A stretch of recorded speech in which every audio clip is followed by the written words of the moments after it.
Hey guys. So I hope everybody's doing well.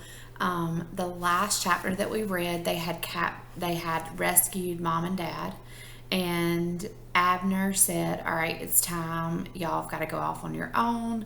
He gave them some directions, and the last chapter, at the end of the last chapter, Mother and Samuel were having a conversation, and she was basically just saying how changed he was in a good way, and that she was just really so proud of him. This is actually the last chapter in the book, so we're going to read that today, and then tomorrow I will read you the afterword, and then we'll finish up this week with a book review, and then we will move on. British behavior. The British, on their military tear through the countryside as they tried to regain control of the wayward colonists, adopted what later became known as a fire and sword strategy rather than a hearts and minds policy. That is, rather than attempting to placate and persuade the rebels, they destroyed towns and warehouses. They sacked and burned plantations, crops, and livestock. They plundered and stole from households and stores alike without regard to law or justice or the well being of the people they encountered. So they were just ugly people. They were just not very nice. Chapter 19. They slept fitfully that first night, especially Samuel. He could not get over the feeling that somebody was following them. The next day the feeling abated somewhat, but by evening Samuel saw that his father was sliding back a bit. The food Emily had sent was good, but his father needed fat meat. Samuel decided to do a quick evening hunt for raccoon. One shot, hopefully away to the west, was all he would allow himself. With luck, nobody would hear it. They were walking southwest in marshy country, perfect for coon, and he saw tracks all over the place. He left the group resting and moved to the west an eighth of a mile, walk hunting, and hadn't gone 50 yards before he saw a small female with two kits. That wasn't what he wanted, and he kept going, out from her in circles. Within 20 minutes he came on what he was looking for, a large boar coon halfway up a tall oak sitting on a side branch. He moved east of the coon so the sound would go west into the forest, aimed carefully, and took him in the head, so that the animal fell backward off the limb dead when he hit the ground. Samuel gutted him quickly and left the entrails for scavengers. Some people ate coon liver, he knew, and bear liver. Bear and raccoon meat were similar, but he never trusted it. An old man had once told him, "Bear and coon liver will give you the gut gripe," so he stayed away from it. Back with the others, he skinned the coon, built a small, very small fire with the driest wood he could locate, and cooked the meat in half-pound chunks, fat dripping from it. He killed the fire as soon as the meat was cooked. He forced his father to eat several helpings of it. Then he and his mother and Annie ate until they were full. He saved the rest for his father to eat over the next 2 or 3 days. They wanted to talk then, especially Annie, who was nearly bursting. "My talker is about to blow up," she told him. But he shook his head, wiped the grease off his mouth, took his rifle, and went back up the trail a quarter mile.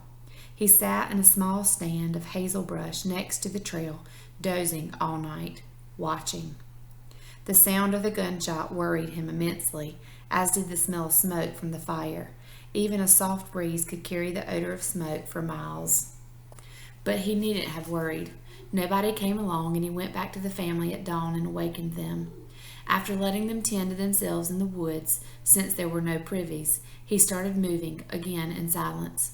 That day they stopped for breaks 4 times, and he forced his father to eat more coon. The rest of them ate the remainder of Emily's venison and corn dodgers. They started to hit cross trails about midday. There was still good forest all around them, and they walked in a beautiful green tunnel, although the trail seemed to get more beaten down as they moved southwest. Now and again they came to cross trails that ran east-west, and they went west. These trails were even more compacted, and twice they crossed others' path with twin ruts where carts and wagons had moved through. These frightened Samuel. They were so wide and exposed that he was especially cautious in the way he let his family cross them. He stood and waited for 10, 20, 30 beats, listening, then sent one person across at a run, waiting and listening for another long stretch before sending the next person, and the next, and then, finally, himself. Which made it all the more difficult to believe when, after all that care, he got caught. On day 4, even at the slow pace, Samuel thought they had made close to 15 miles a day. They came into an area that seemed slightly more civilized. Forest still, but here and there a farm off to the east. They had to bear west to avoid the larger cleared areas. The cross trails were becoming more substantial as well, double-rutted roads appearing fairly often, and now and then proper roads, well-traveled, hand-graded, and planked over the muddy spots. They came on such a road near the end of the 4th day. It was sunny, although nearly evening, and they had relaxed, knowing they would soon stop for the night. Samuel came around a tight turn in the trail and stepped out into the real road without thinking. All right, y'all, so let's stop for just a second and predict. What do you think is going to happen? This is the last story of the book. Is this book going to have a good ending, a happy ending, or is it going to have an ending that doesn't leave us with such a great feeling? What do you think? He was 2 feet away from the rear end of a British cavalry horse. Samuel froze. The man on the horse, as an officer, was looking into the brush on the other side of the road, as was his horse, both ears cocked. The officer had his saber drawn, held down at his side at a slight angle, ready. To his left were 5 more men on horses, all facing the same way, staring intently, short muskets at the ready, their sabers still in the scabbards. A second, 2, and they still hadn't seen Samuel. The picture would be frozen in his mind for the rest of his life.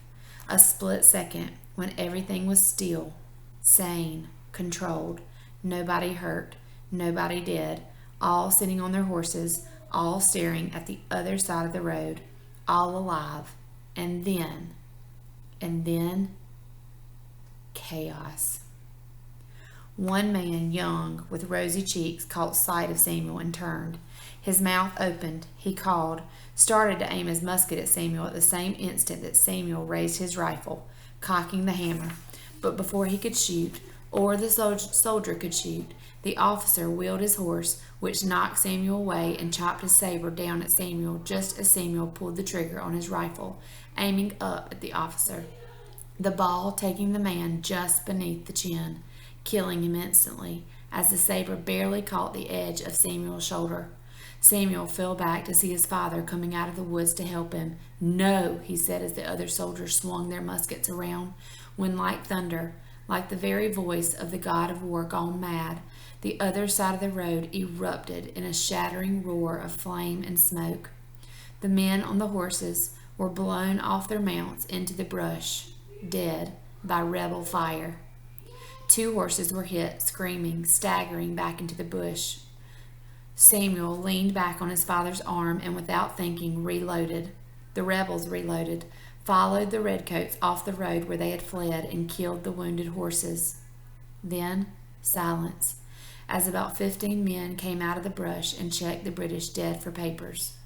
Samuel tried not to look at the officer he had killed. As with the Indian, it had happened by reflex, so quick and final. The death bothered him, but when he thought of that saber coming down at him, he knew there had been no choice. A soldier in a blue Continental uniform came up to him. "I'm Sergeant Whitby. We're from the 13th Foot out of Philadelphia, and you?" Samuel pointed with a vague wave to his rear, where Mother and Annie came out of the brush to stand by Father. Samuel couldn't talk. He kept staring at the dead officer, whose hat had come off. The man had long brown hair that waved in the light breeze near the ground. "It's like he's still alive," Samuel thought, "like the part of him is still not dead somehow. Maybe I didn't really..." Samuel's father cleared his throat.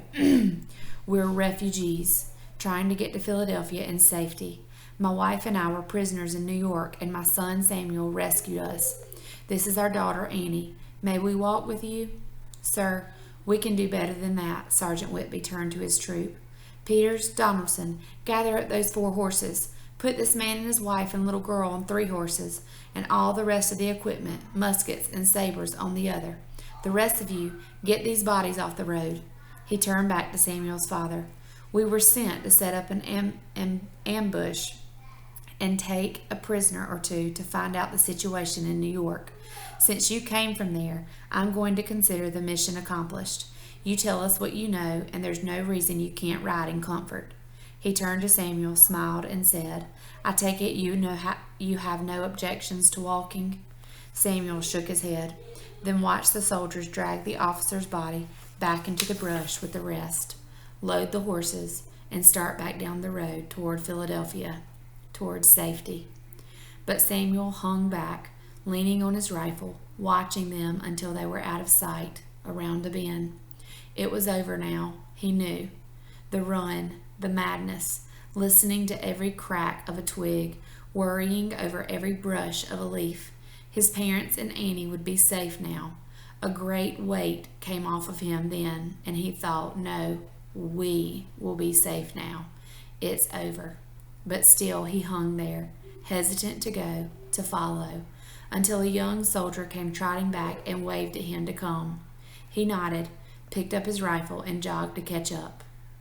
It was over. So, I want you to respond to whether your prediction that you made a few pages ago was correct or was it incorrect, and tell me your thoughts. I was really worried that when he saw the British soldiers and they saw him, that they were going to kill him. I didn't realize there was going to be others there to fight against them, kind of like there was when he saw the Indians and the British officers early in the story. So that's pretty cool how they pretty much rescued him. All right, so that's the end of the story. Tomorrow we're going to read the epilogue, which it looks like it's about 3 years later after the story ends. So I'm going to read you that. And then we will talk about what's next. Thanks. Bye.